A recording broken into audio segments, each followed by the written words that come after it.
মানুষ হিসেবে অন্য একটি মানুষকে ভালোবেসে ফেলা কিংবা তার সাথে সম্পর্কে জড়িয়ে যাওয়া স্বাভাবিক একটি ব্যাপার। এখানে দোষের কিছু নেই, কারণ মানুষ কখনোই ইচ্ছাকৃতভাবে কারো প্রেমে পড়েন না। এই ব্যাপারটি সবসময় মানুষের অজান্তেই ঘটে থাকে। প্রেমে পড়ার তো কতই কারণ থাকতে পারে। যেমন আমরা অনেকেই বাহ্যিক সৌন্দর্য দেখে প্রেমে পড়ি, কিন্তু প্রেমে পড়ার জন্য শুধু কি বাহ্যিক রূপই যথেষ্ট?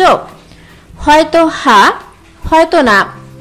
কিন্তু গবেষণায় উঠে এসেছে প্রেমে পড়ার 11টি রহস্য এর কথা, যে কারণগুলোর জন্য মানুষ স্বভাবগতভাবেই অপর একটি মানুষের প্রেমে পড়েন কিংবা ভালোবেসে ফেলেন। চলুন জেনে নেই প্রেমে পড়ার 11টি কারণ সম্পর্কে। মন মানসিকতার মিল, ব্যক্তিত্বের বৈশিষ্ট্য, পারিবারিক বৈশিষ্ট্যের মিল, পরিবেশগত কারণে মানুষের কাছাকাছি থাকা, একসাথে অনেকটা সময় ব্যয় করলে মানুষ প্রেমে পড়েন। ব্যক্তিত্ব এবং চেহারা, বাহ্যিক সৌন্দর্য একে অপরের প্রতি আকর্ষণ বাড়ায়।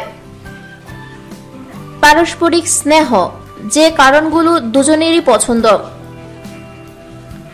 তৃপ্তিদায়ক চাহিদা, শারীরিক ও মানসিক উত্তেজনা, শারীরিক আকর্ষণ প্রেমে পড়ার পেছনে অনেক বেশি কাজ করে থাকে।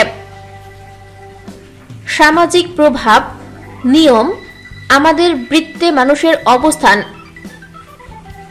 নির্দিষ্ট কিছু জিনিস যেমন কণ্ঠস্বর, চালচলন, হাসি, চোখ, অঙ্গবিন্যাস, কোন একটি বৈশিষ্ট্য বিশেষ পছন্দ হলেও মানুষ প্রেমে পড়েন।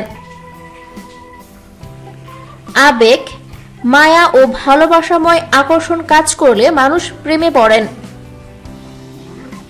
একসাথে আলাদাভাবে সময় কাটানোর সুযোগ,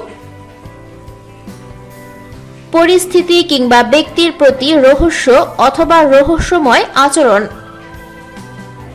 ভিডিওটি ভালো লাগলে লাইক প্রেস করুন এবং শেয়ার করে সবাইকে দেখার সুযোগ দিন। পরবর্তী আপলোড পেতে চ্যানেলটি সাবস্ক্রাইব করে আমাদের সাথে থাকুন। ধন্যবাদ।